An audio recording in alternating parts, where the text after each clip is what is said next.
Konkan railway तब्बल 21 तासांहून अधिक काळ ठप्प आहे। रुळावर आलेली माती काढण्याचं काम सध्या सुरू आहे, तर 1 ते 1.5 तासांनी रेल्वे मार्ग सुरू होईल अशी माहिती मिळाली आहे। आत्ताच्या क्षणाची ही सगळ्यात मोठी बातमी आपण पाहतोय। रुळावर आलेली माती काढण्याचं काम सध्या सुरू आहे। कोकण रेल्वे जवळपास 21 तास झाले ठप्प आहे।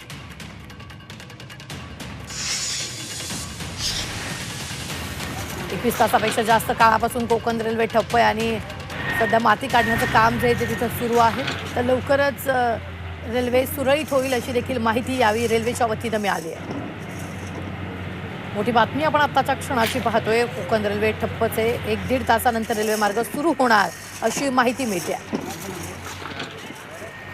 या संदर्भात ताजे अपडेट देत आहेत आपले प्रतिनिधी प्रणव पोळेकर। प्रणव, काय नेमकं सुरू आहे तिथं? किती वेळात रेल्वे सुरळीत होईल?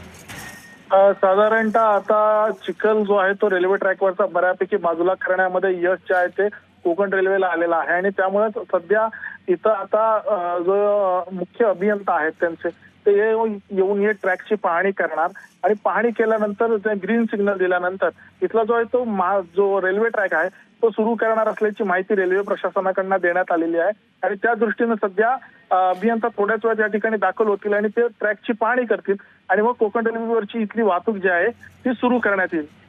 निश्चित, धन्यवाद प्रणव ताजे अपडेट देण्यासाठी। मात्र आपण पाहतोय थोड्याच वेळात रेल्वे जी आहे ती सुरू होणार आहे, कारण काम जे आहे ते शेवटच्या टप्प्यात आलेलं आहे।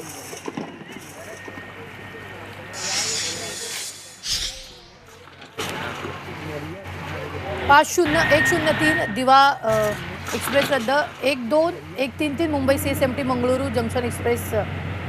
दादर सावंतवाडी तुतारी एक्सप्रेस 3:05 सुटेल। मडगाव मुंबई CSMT मांडवी एक्सप्रेस कालपासून खेडमध्येच आहे। सावंतवाडी रोड दिवा एक्सप्रेस कालपासून दिवाणखावटी इथे आहे। मडगाव जंक्शन मुंबई CSMT जनशताब्दी रत्नागिरीत रखडलेली आहे। Madgaon junction Mumbai CSMT Tejas express रत्नागिरीत आहे।